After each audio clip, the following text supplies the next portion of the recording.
Hello, everyone, and welcome. My name is Sharon Bonney. I'm the CEO for the Coalition on Adult Basic Education, and I'm delighted to welcome you to our webinar today, Getting Familiar with Google Slides. This webinar is generously sponsored by Essential Education, so I'd like to invite Dan Griffith to share his slides. Dan? Thank you very much, Sharon. Let me do a share here. Oh. Host is disabled participant sharing. Try it one more time. Okay, there we go. And share. All right, let me do this one and there.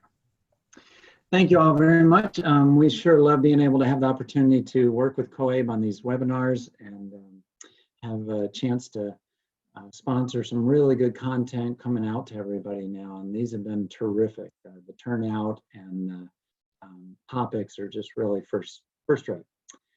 Just a quick kind of plug for mobile learning.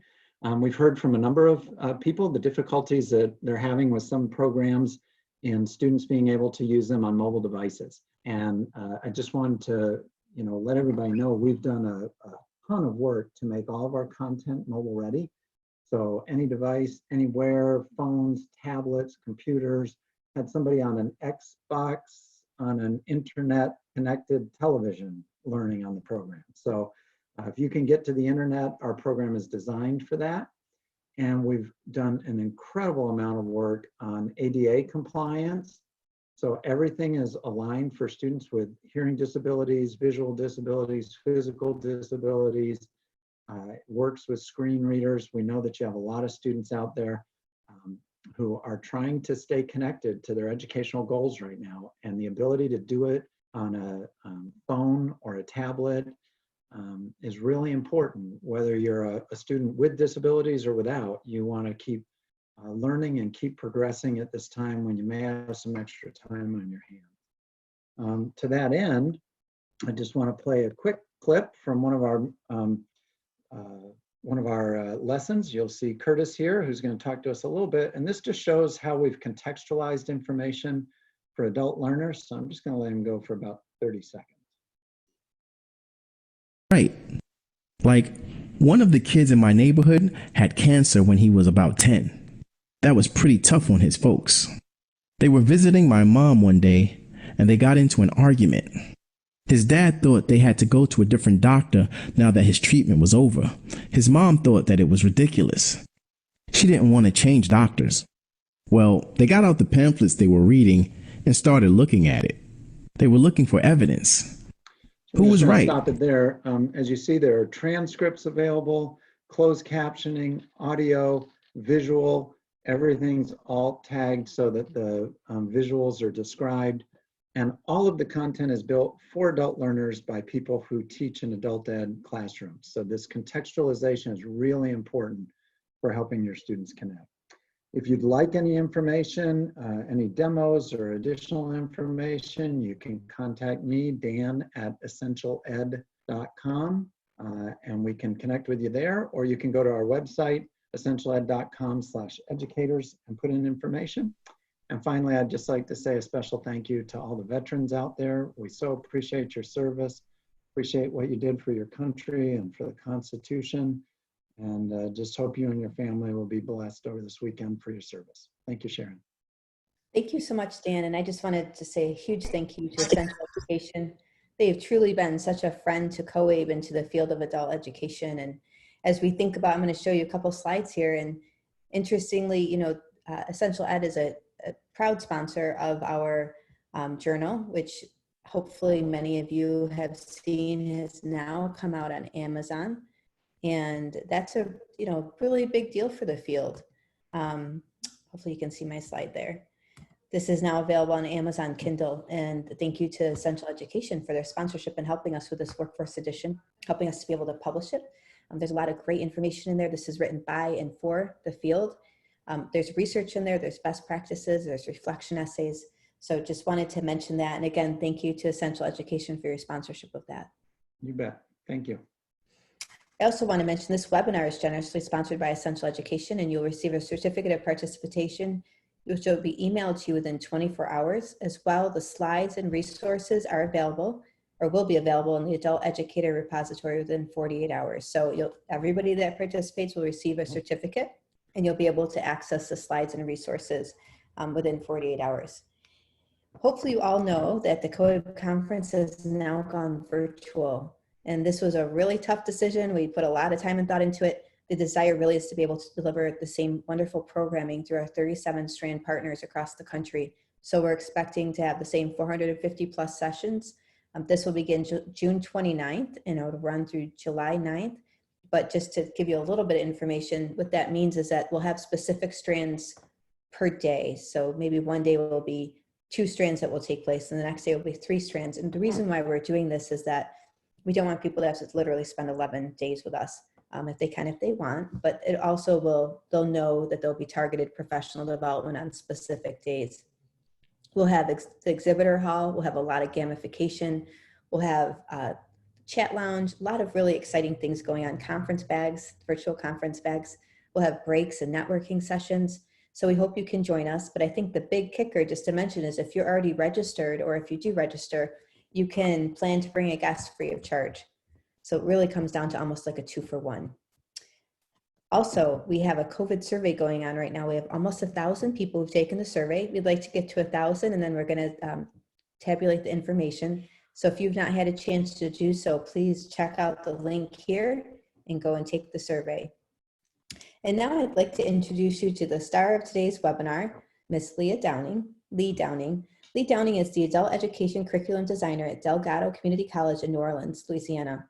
At Delgado, she helped build eLearn, a fully online adult education program for students that was recognized as the 2019 COAB State Innovation of the Year.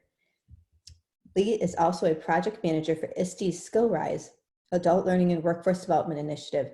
She's a graduate of Sarah Lawrence College and the University of New Orleans, is a level 1 and 2 Google certified educator, and has over 18 years of experience in adult education. So with that, if you could just welcome her in the chat box and put your questions in the Q&A.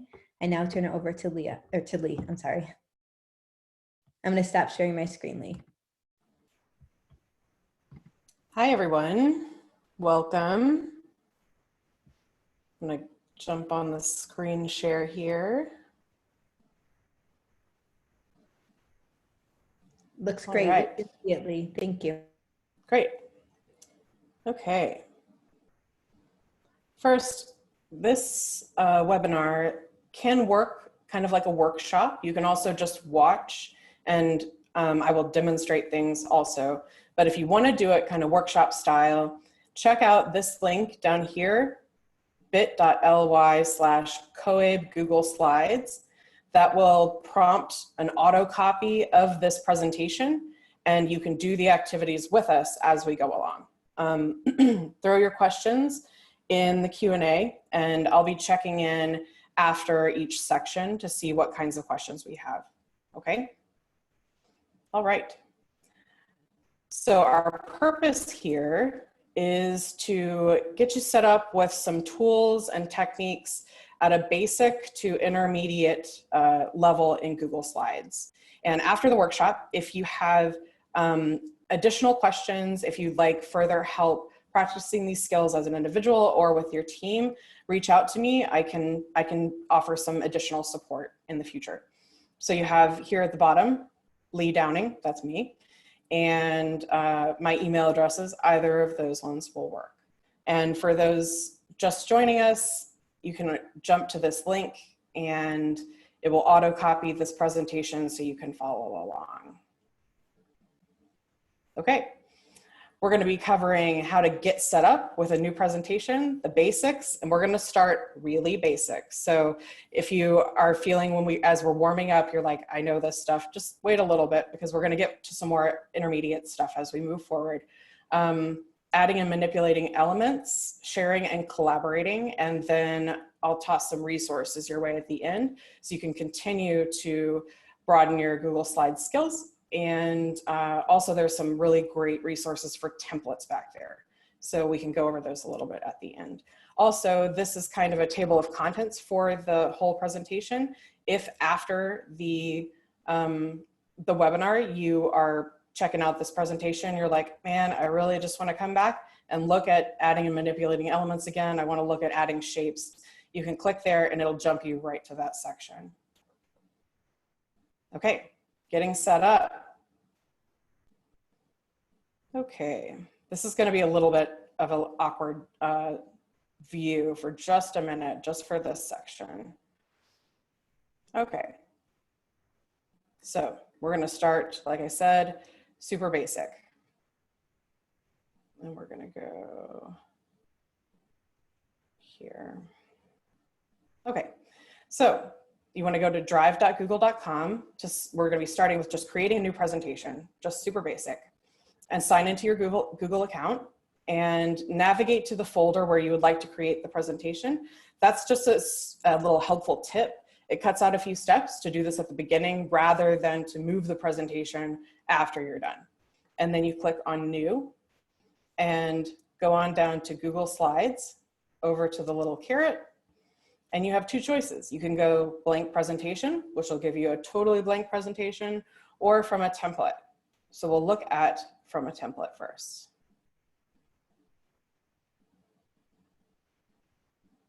Okay.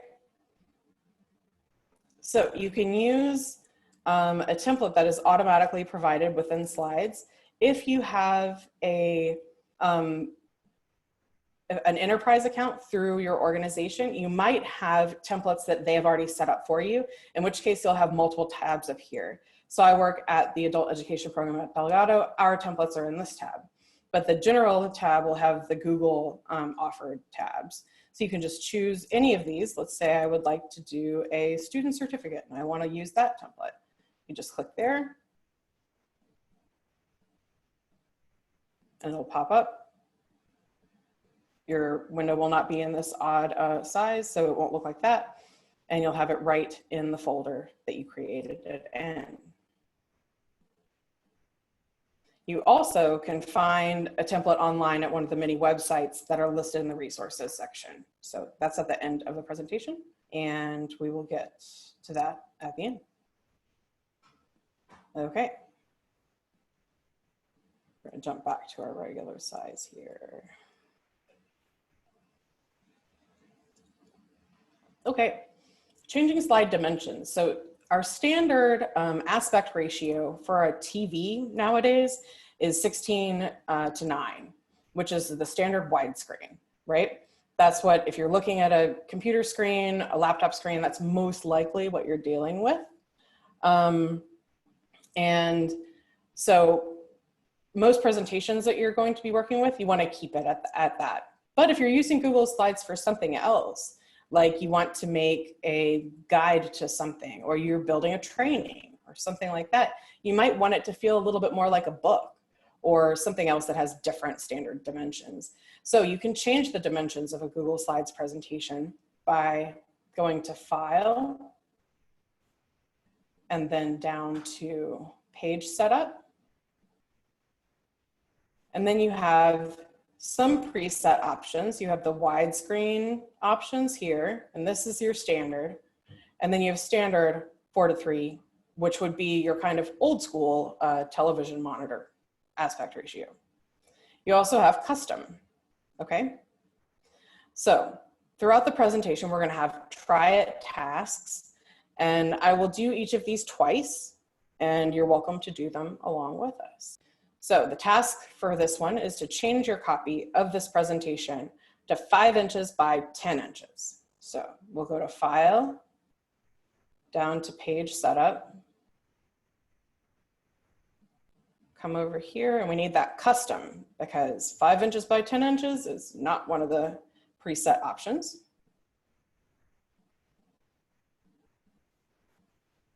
And apply. Now it looks super funky, right? We don't really want to leave it this way. So we're going to come up here to the toolbar and use the undo arrow, which is right here.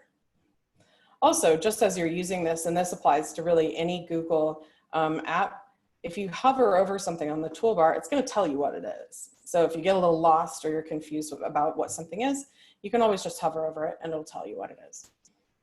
So we're going to do the undo so we can get back to where we were. Okay. So as we move forward, just so we have this in our back pocket, we're going to practice undo and redo in Google Slides when you're building slides presentations is your best friend. Okay, you move something a little bit, it looks funky, you want to put it right back, right? So there are a few ways to do it. Keystroke commands is the easiest. On a PC, you've got Control-Z to undo and Control-Y to redo. And on a Mac, it's the same thing, but instead of Control, you use Command. You can also use the toolbar icons like we just did, and they're right up here. Or you can use the menu options, which you would find under Edit, and they're right here at the top. Undo and redo. So our try it task here is to type just a few words in the box and then undo and redo your typing using a method that you're unfamiliar with. So I'm just gonna say, hello, everyone. And I usually do not use the edit menu.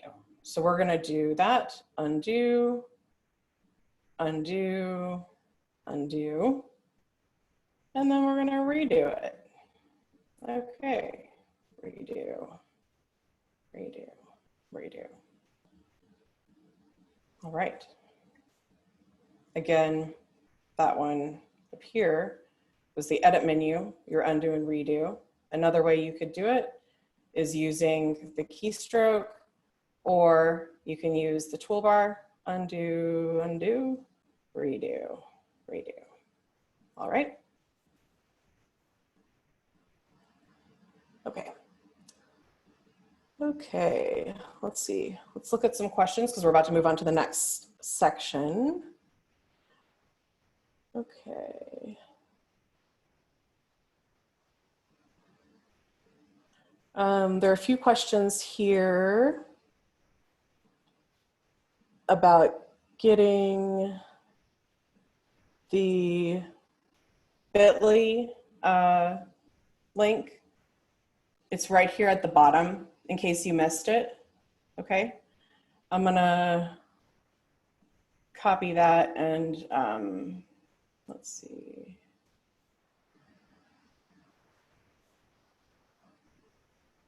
Let's see. I'm going to answer one of the questions about that and go ahead and put that directly in there. So you can see that in the answered questions in case you missed the bit.ly link, but it's also on the bottom of all of the slides that we're looking at. Okay.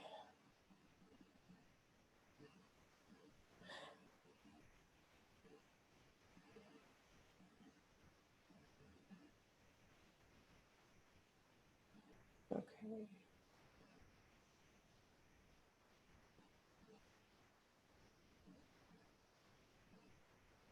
How do you undo something that was not the last thing you did? Okay, we're going to get to that when we get to how to look at the history of the file. If it wasn't the last thing that you did and it wasn't within the last few things that you did, you will want to go into the history and actually grab a previous version of a slide or of a file. So we're going to get to that a little bit later. Okay. Okay, let's, and yes, the bit.ly link will be active after the meeting. I'm just going to leave it up. So until bit.ly decides to purge them for some reason, it'll be available. Okay. All right. So moving on to some basics. Selecting objects is first.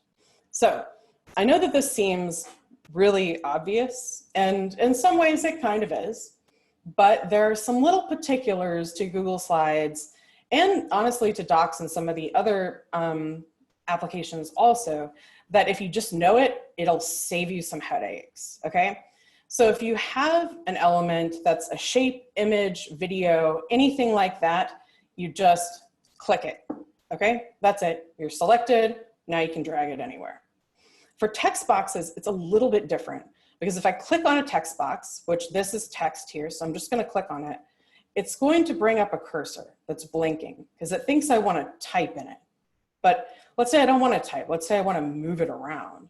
Well, if I click on it and now I want to move it around, well, I'm trying to drag it around, but it's kind of messing it up, and it's a little bit of a headache. So what you do is you click to select it, and we've got that cursor.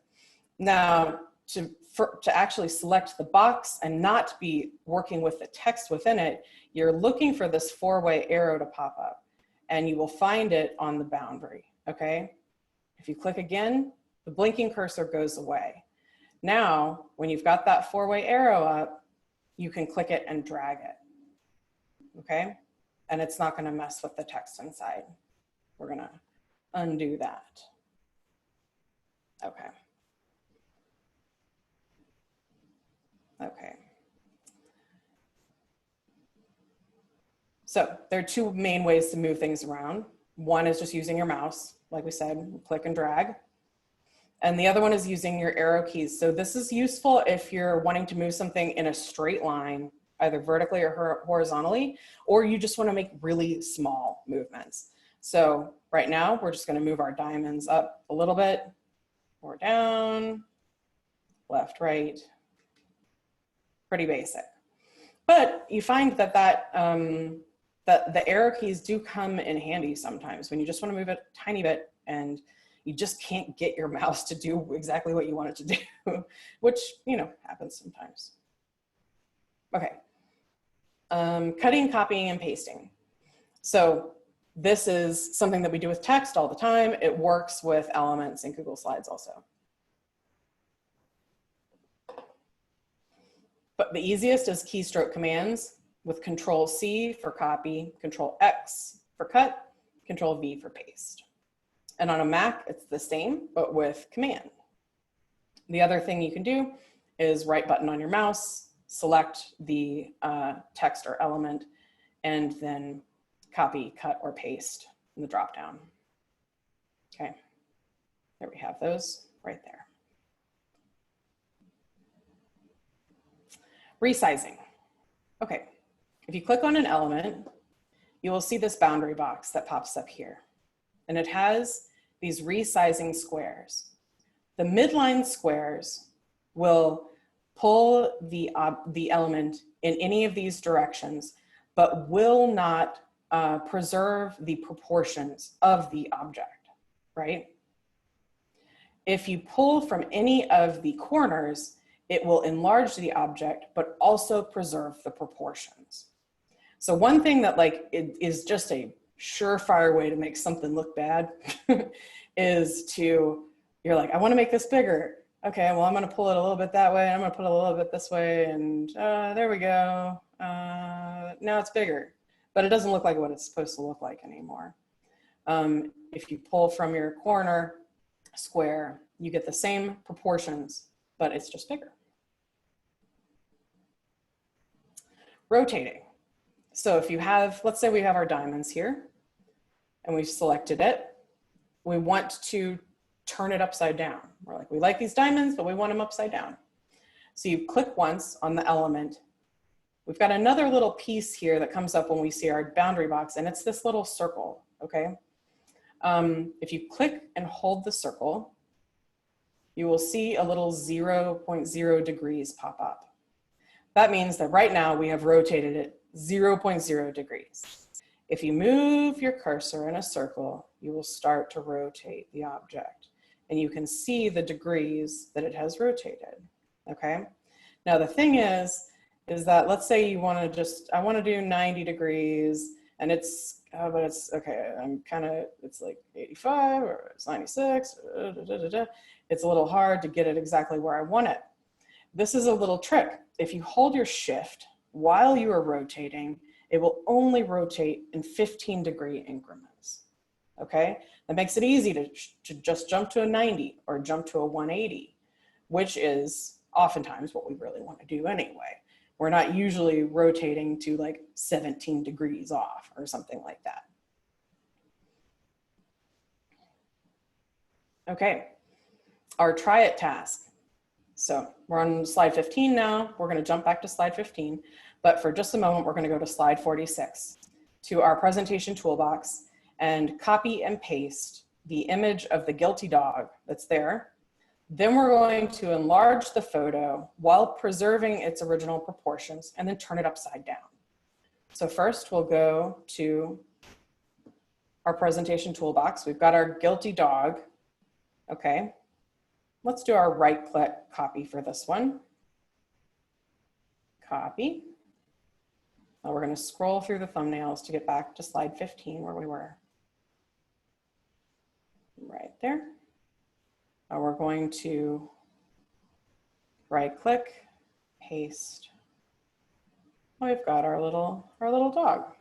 It's kind of small, so we're going to make it bigger, but we want to preserve the original proportions. So we're going to use this corner box. Then there we go. Okay, we still have to turn it upside down. So come up here to our little circle.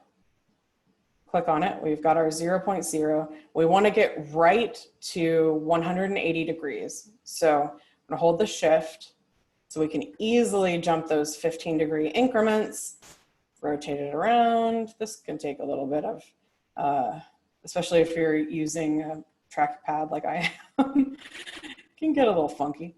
And then we've got our guilty dog upside down, a little bit bigger while preserving the original proportions, and paste it into the box. All right. Changing the background. You can change the background to a color or an image. It's pretty easy. Let's say we've got something else selected, just to imagine. First, you have to put your cursor over an empty portion of the slide and click. Once you do that, the background option will pop up. There you can choose any color that you'd like. It can be a gradient color or a solid color, or you can choose an image to upload. We'll go a little bit more into images and how you can get them, because there are some fun ways to get them. So we could change this to purple if we'd like, and that's it. Pretty easy for the background. You also can do a right click and go to change background. As you can see, I'm sure you're picking up on, in Google Slides, there are usually the 3 or 4 ways to do the same thing. So I'm usually showing you the ones that I think are the easiest ones, or the ones that are the most commonly used, but you could very well either already have ways that you do some of these things that you like to do them that way, or you could find other ways that you like to do them that I'm not mentioning, and that's great. So it really is, there are lots of different ways to do the same thing, which can be a little confusing, but also, you know, I guess allows for a little bit of individuation for folks. Okay, duplicating slides. So let's say you have a slide, you like the format or you like the content and you want to duplicate it. 2 ways to do it. You can right click and just go to duplicate slide. That's pretty easy. Or you can use a copy and paste. So you select the slide you would like, and then you can use your preferred method to copy and paste.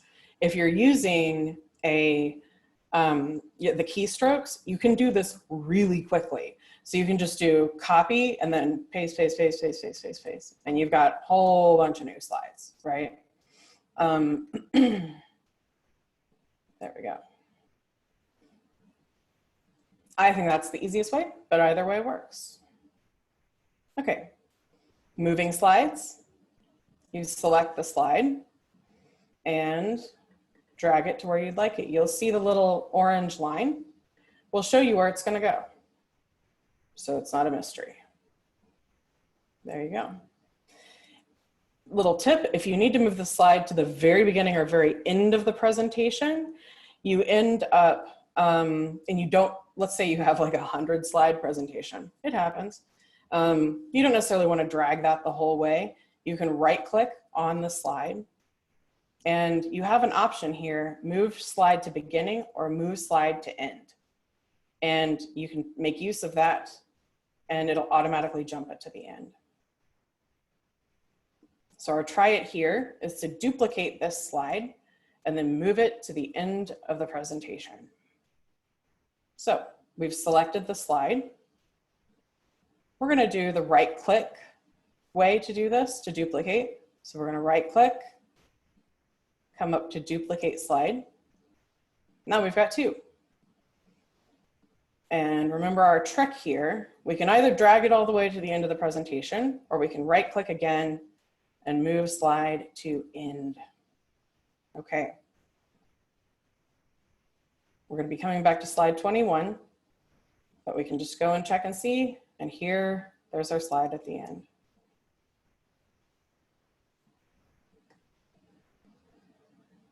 And here it is, the one that we made the original copy of. Okay. Let's take a look. Yeah, I'm actually using a Mac. So there's, let's see, here's a question. How do you simulate right click on a trackpad only? If you hit Control and then click your trackpad on a Mac, then you get the same effect. You get the menu that comes up if you would right click. And Command X,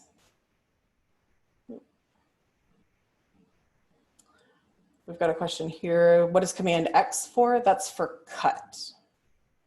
Yeah. And a request to pause a bit after giving info, and I can definitely do that.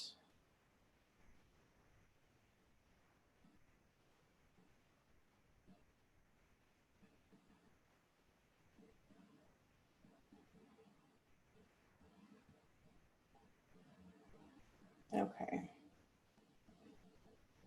We're going to move on to adding and manipulating elements. This is where it starts to get pretty fun, y'all. Okay. Adding shapes. To insert a shape, you click on the little shape icon that's on the toolbar.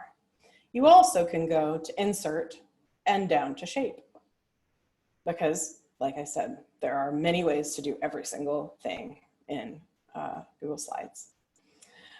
But we're going to use this. It's the quickest. It's right there for you. Okay, you click that. Let's say that we want to make a triangle. Now we have a little plus as our cursor, right? So you have two things that you can do. If you just click, you'll get a small, perfect triangle. Okay, but let's say you don't want a perfect triangle. Let's say you wanted a tall, skinny triangle. Okay, we're going to come back here, shapes, triangle, and instead of just clicking, we're going to click and drag to get our tall, skinny triangle. Okay, now let's say you want to make a triangle. You want it to be a perfect triangle, so you want those perfect proportions, but you don't want it to be the little bitty one. You want to make a big one, okay?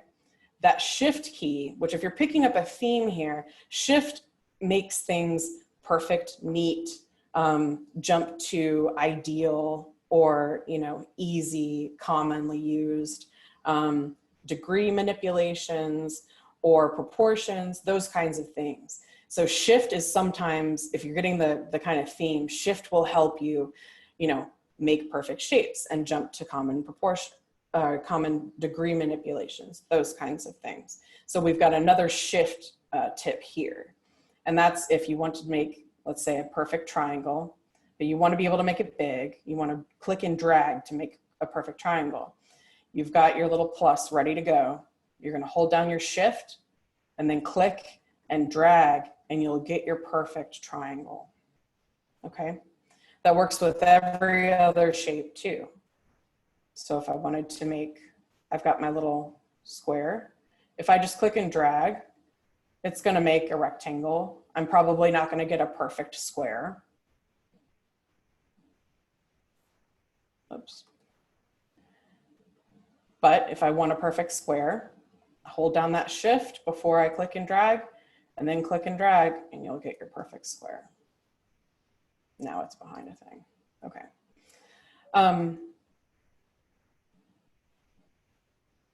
Changing the color. Let's add a circle. I made it a perfect circle. I held down shift while I did it. Okay, you've got your fill here.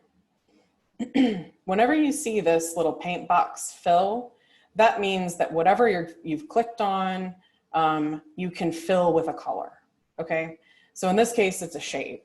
And when you click on the fill, you can select whatever color you'd like.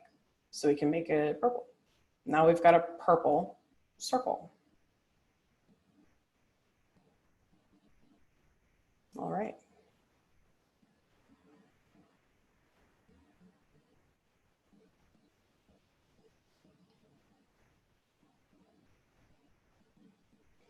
Adding text. So there are two main ways that you can add text to a slide. One is using a text box.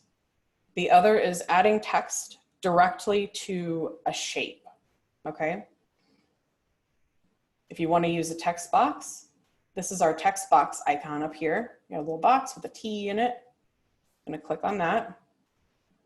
You would come, create your little box, and you've already got your blinking cursor going there. And now you've got some text. The other thing is that you can create a shape and just double click within the shape and you'll be able to type inside of it. So when I first started using Google Slides, I didn't know that. And so every time I wanted to put text in a shape, I would make a shape and then make a text box that fit perfectly within the shape. And so I was doing twice the amount of work every time I wanted to make a shape that had text in it. And that was when I finally realized I didn't need to do that. It was a good day, but it was also a day when you were like, man, how much time did I spend doing that? But you know, we learn, we get better, and then we pass on that knowledge to others. So created a shape, and then you just double click within the shape, and you can just type right in there. And you don't have to add a text box. The shape will just take the text right there. Yeah, I added a note here. If you use that option, the text will automatically rearrange itself to the dimensions of the shape. So if you use a star shape, it'll look weird, but it'll fit itself in there. Okay, our try it task. We're gonna pull some of these skills together here. We're gonna change the background of the slide to a bright yellow, add a perfect circle, and then type a short message inside of the circle. So first, we have to click within our background here, just an empty space within the slide, to make sure that we have our background option here. So we have our background option here. We can also right click and go down to change background. Okay, so we need bright yellow. Clicked on color, down to bright yellow. All right, step one is done. Now we need to add a perfect circle. So we need our shapes, got our shapes. Shapes are here. We're gonna take our circle. Okay, now it needs to be perfect. So we're gonna hold down a shift and then click and drag. And we've got our perfect circle. All right, well, we wanna type our message. So we just double click right inside the circle and here we go.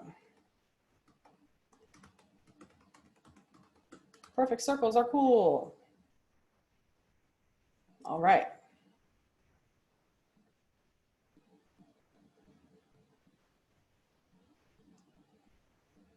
That highlighter yellow is hard to look at.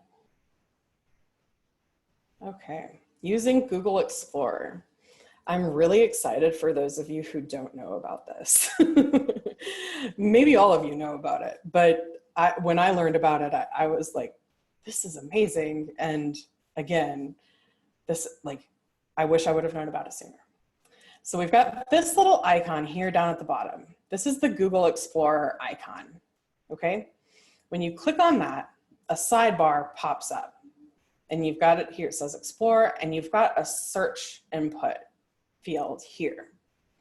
Basically what the Explorer is it's a tiny web browser that fits within the Google Slides window, okay?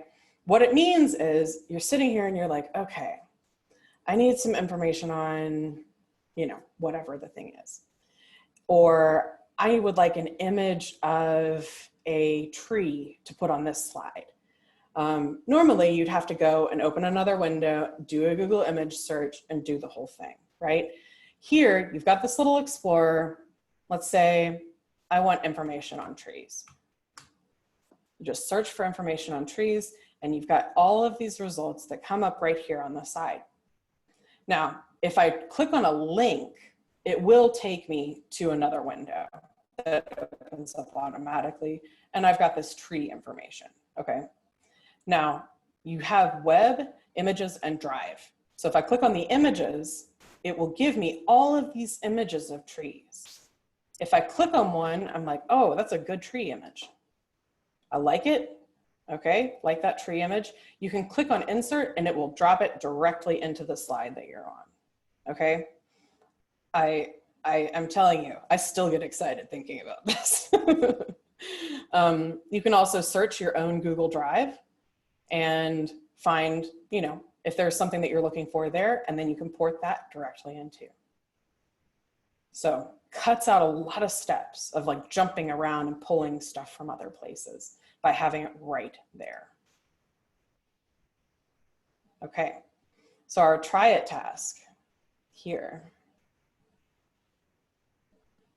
Open our Explorer, search for information about dolphins, and then copy and paste into the box below the first textual information that comes up. Dolphins. Well, our first information is about the Miami Dolphins.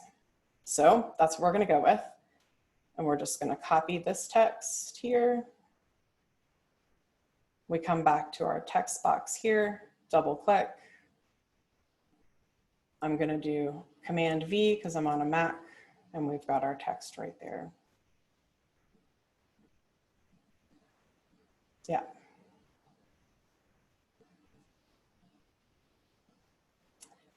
Inserting images. So we just saw one way that you can insert an image, but we're going to talk about another way too. And I'm going to give you some tips on image searching that will save you some headaches and cut out some steps.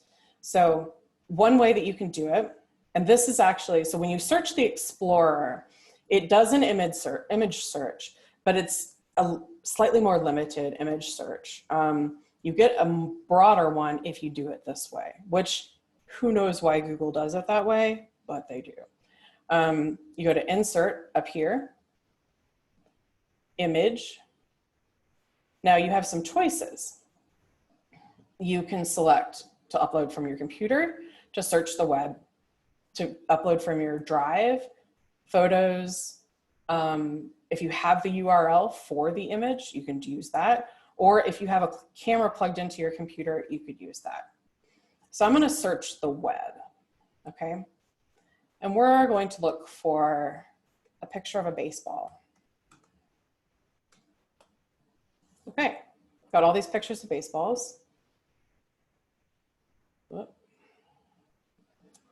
going to come down. I like that first one there, and we're going to click insert. Baseball's a little big. We're going to make it smaller. Okay, now we've got a baseball. Okay, here's the thing though with this baseball, and this is a common thing and ultimately makes presentations or trainings or marketing materials, whatever you're using slides to design, makes it look bad. You've got this background, right? Like there's a white background to this image and you've got it on this pretty blue background and it just looks bad, right? So one way that you can find images with transparent backgrounds relatively easily, this won't work 100% of the time, but about 95% of the time, you'll hit the nail on the head. So we're going to search again, insert image, search the web. You just put PNG after the end. If you are searching for PNG files, they almost always have transparent backgrounds. Okay, Let's say we like this baseball. All right, we've got our new baseball. And bingo, it's got a transparent background. So now when I put it on this nice blue background, it doesn't have that ugly box behind it. All right. Another thing that's cool about these built-in image searches is that they're fair use. So you're allowed to use them commercially, and any of the images that come up, you can use commercially, you can duplicate, you don't have to worry about permissions or rights or anything like that.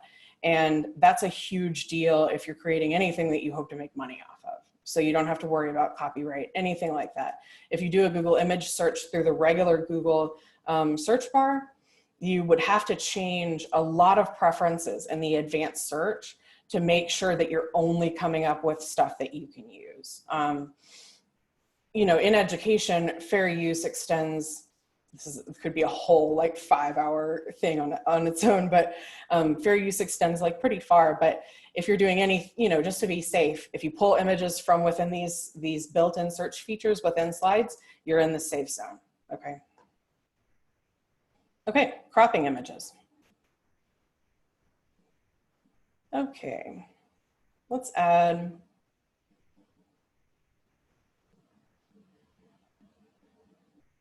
we're gonna add a photo real quick. I'll add another baseball.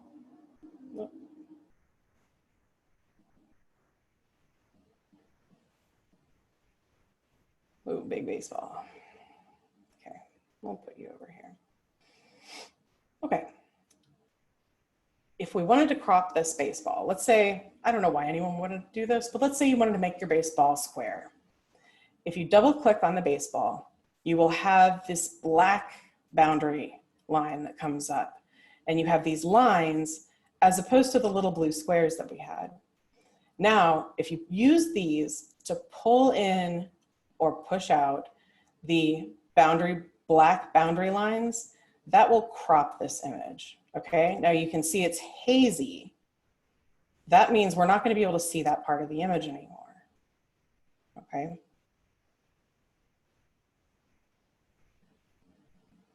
If you click away from the image, you can now see, we only see that part.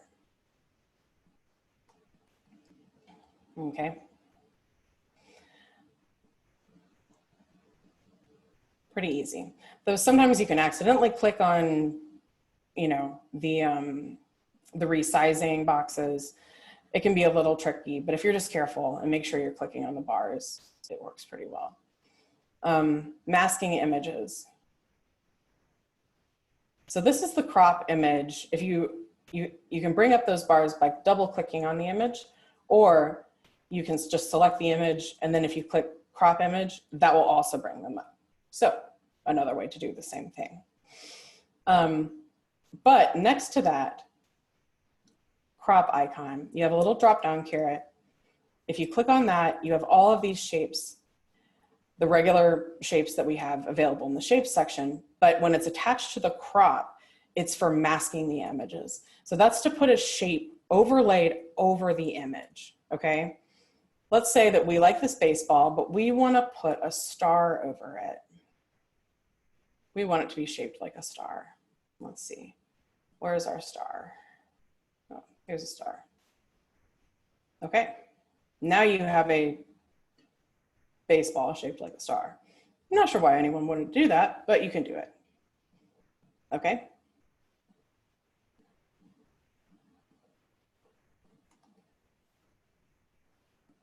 Okay, I'll try it for this one. We're gonna open the Explorer and search for a picture of a baby elephant, and then insert that picture here. We're gonna crop out any extra space around the elephant and then put a heart-shaped mask on it. Okay, so we've opened our Explorer. We're gonna search for baby elephant.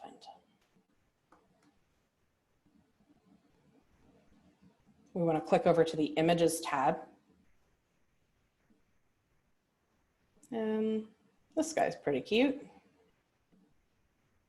Okay, insert. pretty big. We're gonna make it smaller so that it fits in our box. Okay. All right. We've got a little bit of extra space over here, over here. We're gonna double click on it. We've got our black bars up. Drag in a little bit there. Drag in a little bit there. Maybe a little bit here. Okay. Now we've got it cropped. We can put a mask on it. We go up to the crop here, the drop down caret, shapes, and we're looking for a heart right here. There we go. Now we have our picture of a baby elephant. Okay.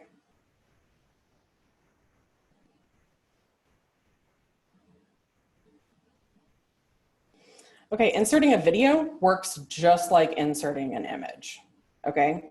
And except instead of doing a Google image search, the option that you have is YouTube, okay? You want to insert a video, you can either search YouTube, you can insert a URL that you have for a YouTube video, or you can use a Google Drive video that you have.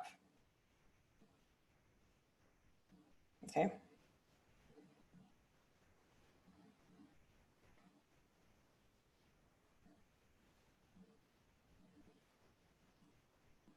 So here, we're going to insert in the gray area below a video from YouTube on how to cook pasta.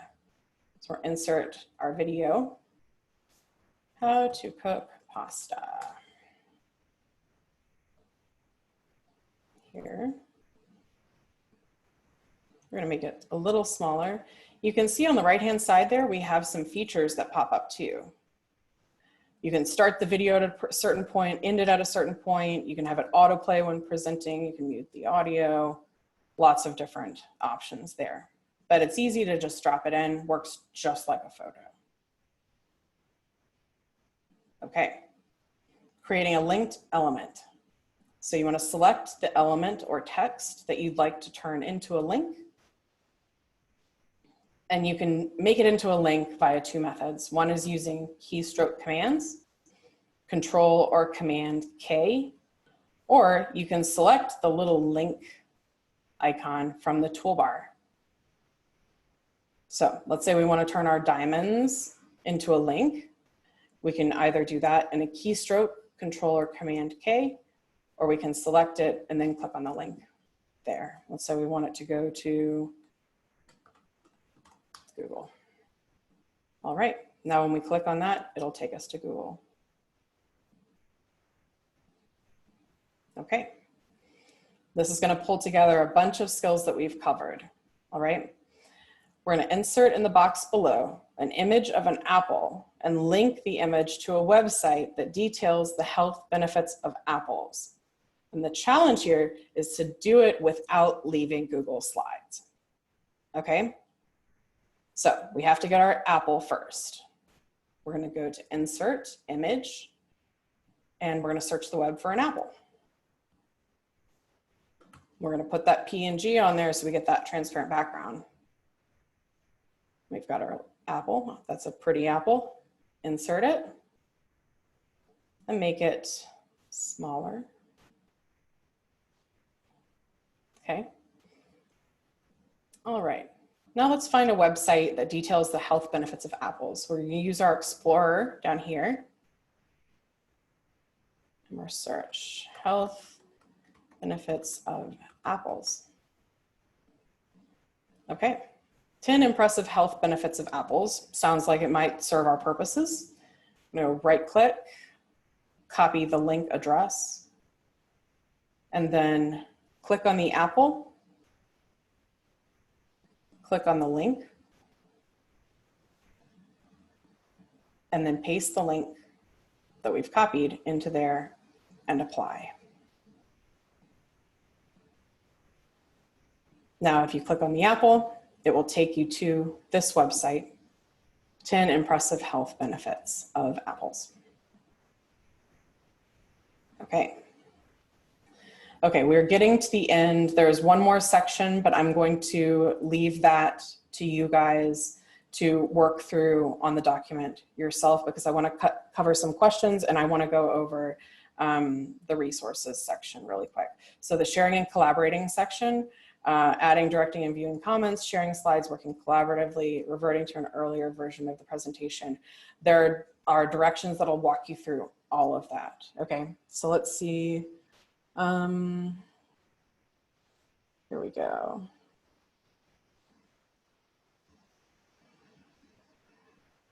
Can you insert a video from your computer, or does it need to be first uploaded to Google Drive? It needs to be first uploaded to Google Drive, unfortunately. Yeah. Video search and slide is also all fair use. Yes, because it's searching from YouTube, and anything that's on YouTube can be used within a slide.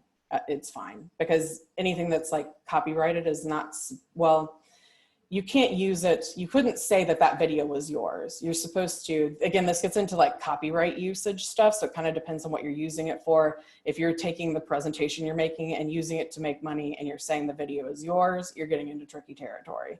If you're making a video and you're saying this video belongs to such and such and you're giving credit, it's fine. But again, this is a, you know, we could do a whole other presentation on fair use.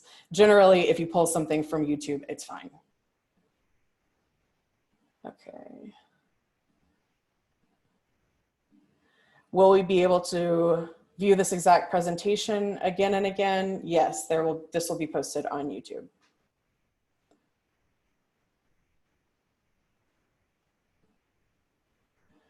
Show us the history. Yes, that was one thing that we were going to. Okay, this is one thing that I want to make sure that we do. It's in the sharing and collaborating, but all changes shared in Drive, this is a really important thing. If you click on this, it will take you to the history of the document, okay? If I do the drop-down caret there, it shows me all of these different versions. So I can see here, you know, if I look through all the slides, you'll see at some point, because I probably only made like one change at that point, the change that I made today at 2:39 p.m. If I decide I want to restore that version, I can click restore that version and it will take me back to that version entirely. Now, what I think this is most useful for oftentimes is, you know, not necessarily to revert an entire version, but to say, hey, you know what? That earlier version I had, you know, a day ago or so, I really thought that I had a better version of slide 12 or of this element. And then you can copy that element. Like, let's say I just wanted to copy that element. I can go back to the other slides and paste it directly in. Okay. So you don't have to revert a whole version. You can just come back and copy a slide or an element from a slide and paste it in. So that's really, I think, the biggest thing. People think that you have to go back and come back to some total earlier version and lose a ton of work. It's not true. You can come back and just copy a slide or a few slides and everything else is still going to be there, you know? Okay. Can this all be done on mobile devices? No. Most things can be done on mobile devices, but not everything. Okay. Okay, there are a lot more questions here, and I wish that I could get to them all, but we're going to take one quick glance at the resources section. Here on slide 45, you've got some resources to look at: how to use Google Slides and Google Slides, the Ultimate Guide. These two are the, like, look at those if you want to really dive in more, okay? That can take you through a lot of other tutorial type things. And these websites offer free Google Slides templates. And the last thing, because there was a few questions about turning Google Slides presentations into video with sound. That's not an inherent feature of Google Slides, but Creator Studio is an add-on, a Google Slides add-on that can allow you to do that. So that's, I left a link to that too.